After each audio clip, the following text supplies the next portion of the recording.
الانفجار العظيم هو الحدث الأكبر في تاريخ الكون، واللي من بعده بدأت كل المواد تاخد شكلها المختلف، والفضاء ساعتها كان في حالة أشبه بالغليان. لكن السؤال الأهم واللي اتسأل بعد كده من علماء الفيزياء بالتحديد، يا ترى إيه أول جسيم اتوجد في الكون؟ والسؤال ده ما كانش بيتسأل بالصدفة، لكنه كان ليه أسبابه اللي هنعرفها في حلقة النهاردة. أهلا بيكم في حلقة جديدة من مسلماينز، واللي هنتكلم فيها عن جسيم الرب، أول جسيم اتوجد في الكون.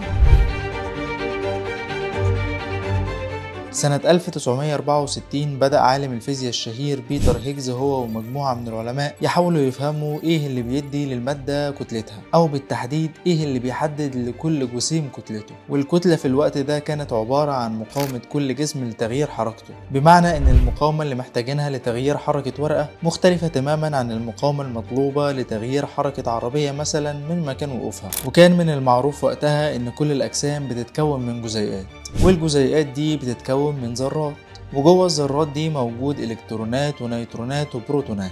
وفي الوقت ده كان معروف معاني كل الحاجات دي، معنى الالكترونات والذرات والبروتونات ووظيفة كل واحد منها. والمعرفة دي ما وصلتهمش للسؤال اللي كان بيدور في عقول كل علماء الفيزياء وقتها، ايه اللي بيدي الاجسام كتلتها؟ وعشان كده افترضوا وجود جسيم اطلقوا عليه اسم بوزون، واللي اعتقدوا ان الجسيم ده هو اللي بيدي لكل الاجسام كتلتها. والجسيم ده اتسمى بعد كده بجسيم الرب او God Particle.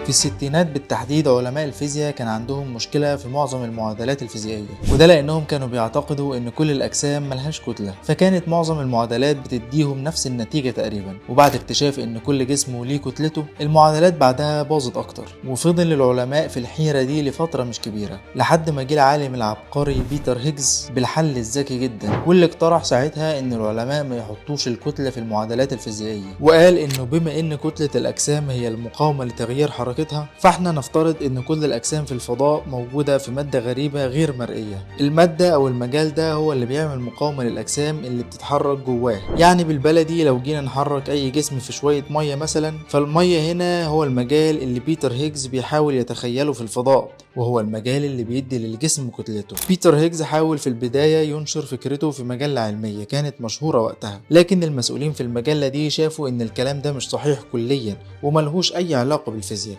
لكن بيتر هيجز وقتها مسكتش وحاول ينشر بحثه ده بأي طريقة ممكنة، وبالفعل وفي نفس السنة نشر فكرته في مجلة علمية تانية، واللي بعدها شاف الفيزيائيين ان فكرته عبقرية فعلا، وبدأوا يلاقوا حلول لمشاكل كتير كانت بتقابلهم في نموذج فيزياء الكم، واللي كانوا بيدرسوا من خلاله خصائص الجسيمات.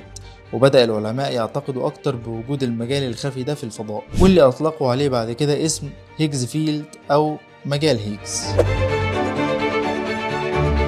لكن السؤال اللي فضل محير علماء الفيزياء طول فترة الثمانينات والتسعينات، يا ترى ايه هو شكل الجسيم اللي بيكون المجال الخفي ده؟ فضل السؤال ده محير العلماء لحد ما وصلنا لمشروع سيرن، واللي قدر العلماء من خلاله يوصلوا للجسيم اللي بيكون مجال هيجز. مشروع سيرن بيعتبر من اكبر المشاريع الخاصة باستكشاف الفضاء، واللي اتكلف تقريبا 10 مليار دولار، واللي بيعتبر في الاساس بارتيكل اكسلريتور، واللي وظيفته بالظبط انه يعمل محاكاة للحظة الانفجار العظيم. مشروع سيرن عبارة عن نفق طويل طوله 27 كيلو متر تقريبا، وموجود في الحدود بين سويسرا وفرنسا، واللي دوره باختصار انه يعمل اطلاق لبروتونات ذرة الهيدروجين في اتجاه بعضها بسرعة بتقرب من سرعة الضوء.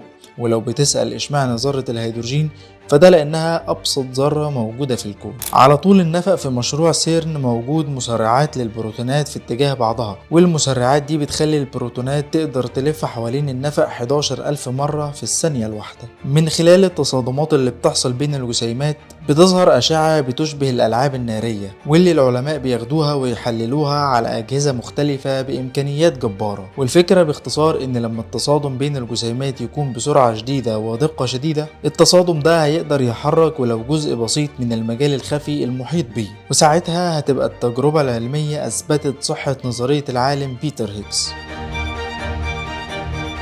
وبالفعل يوم 4 يوليو سنة 2012 أعلن فريق العلماء المسؤول عن مشروع سيرن إنه قدر يوصل لجسيم هيجز، ووقتها طلبوا العالم بيتر هيجز إنه يحضر فورا للإعلان عن الحدث الضخم ده. وبعدها بحوالي سنة، تحديدا يوم 8 أكتوبر سنة 2013، حصل بيتر هيجز على جائزة نوبل في الفيزياء بعد ما قدر إنه يتوقع ويتخيل شيء ما قدرش العلم يثبته إلا بعد عشرات السنين. دي كانت كل معلوماتنا في حلقة النهاردة. ما تنسوش تقولوا لنا رأيكم في الكومنتات، وما تنسوش تعملوا شير للفيديو وسبسكرايب للقناة عشان يوصلكم فيديوهاتنا الجاية كلها.